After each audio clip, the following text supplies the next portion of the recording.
Part 2. I forged on until I came to a pool and a diving board I remembered all too well. The last time I tried to dive off that diving board, I splatted on my back. Ouch! I remembered the pain and how scared I was. I started thinking, maybe I shouldn't try this again.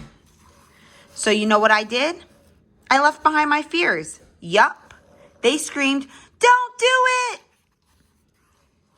I stood up straight, shoulders back, hands pressed above my head. "Stop!" they cried. But I simply turned and gave them a wink. I leaped. Splat. On my back once again. Oof, that stings.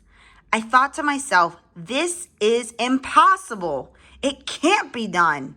So you know what I did? I left behind my frustrations. Yup, I left them right there on the ground. They yelled, "You can't do it!"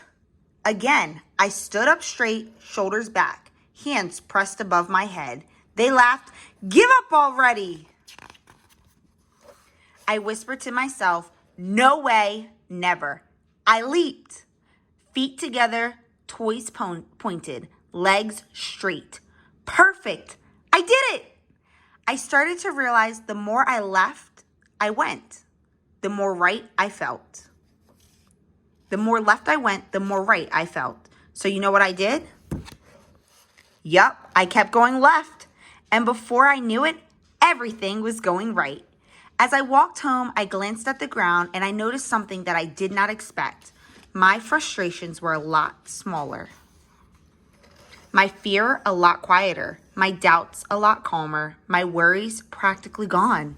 So I decided to pick them back up. And you know what? They felt lighter now, and they weren't so hard to handle anymore.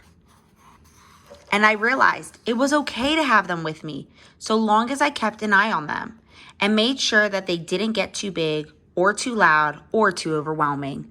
But if they did and I felt like nothing was going right again, then I'd simply go left. When life burdens start to feel too heavy, don't be afraid to put them down for a while. The end.